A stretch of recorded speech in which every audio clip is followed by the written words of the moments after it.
Yeah, it's filmed there, but the thing about it is that it has some of the attitudes and some of the dialect and the way people speak, and obviously it has geographical features and things like that. I mean, if you say it's about Ogdensburg, immediately I think people are going to start to assign, characters to certain people and start trying to identify what I'm trying to say about the city, when that's not really the case. I'm kind of using it as a backdrop to tell a fictional story. This is not necessarily aimed at people who live in Ogdensburg. This is for people outside of the city, correct? It's for everybody. It's for anybody who wants to enjoy it.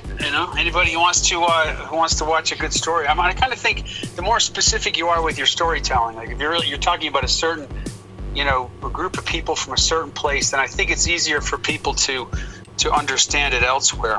So I try to choose some specific specific place, but it's applicable to a lot of different places in the United States right now. There's a lot of towns that are suffering, kind of have the same geographical advantages, but also some of the same struggles that Ogdensburg has. So what's been the reaction to you from people in Ogdensburg and those who aren't in Ogdensburg?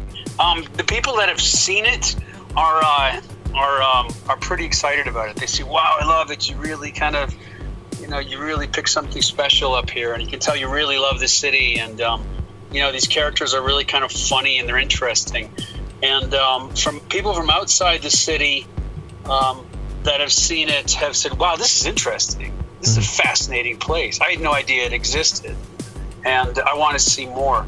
And I'd say the only negativity I've really gotten, there's a little bit of profanity in there, so some people are reacting to that, understandably.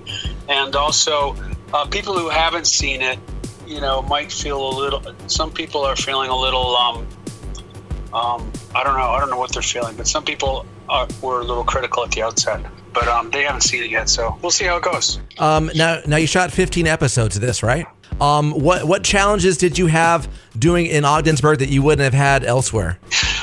The challenges. Well, first of all, I want to say that the advantages that I had shooting in Ogdensburg as opposed to elsewhere. Biggest overall challenge was probably the distance from the industry, for availability of equipment and so forth. But in a way, that made it, the advantages far outweighed any challenges, because the fact that it is a little bit farther away, it's a place that people really haven't gotten a lot of talent from. They really haven't, used the talent from up there. They really haven't shot there. So, we were kind of walking on fresh snow in a way. Mm-hmm. Once this has aired its 15 episodes, and it does well, do you come back and continue with a second season of this, or do you move on with something different? I'm going to go fishing. Okay. to be frank with you, and think about it and see what happens. It's been a lot of work shooting it, first of all, over the past year, but then getting it together, editing it, putting music to it, entering it in festivals, all the press stuff that you have to do, all the things that you don't really see.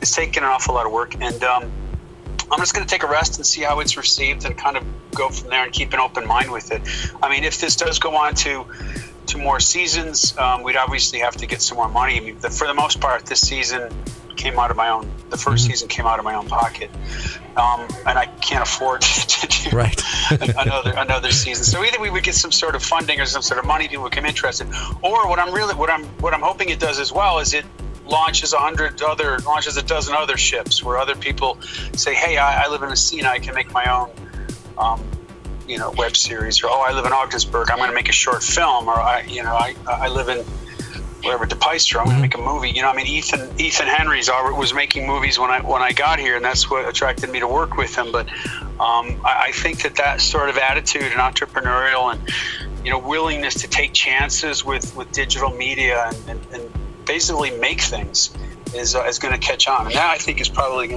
would be my hope for ZBurg more than anything. How do we see ZBurg? It comes out Sunday, right? August 5th at 7 p.m. I thought that would be a good time.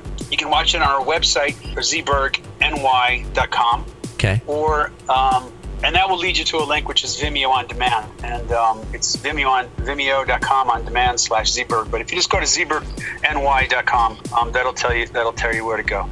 And for $5, you can watch all 15 episodes, and tell a friend. Okay. Enjoy. Yeah. I'm anxious to hear what people think. Can't wait. All right, so all Sunday, 7 p.m., ZBurgNY.com has all the info. $5, you can watch the entire season. All right, Mark, when you get back to town, do stop by. I will. Thanks, Dave. It's been good talking to you.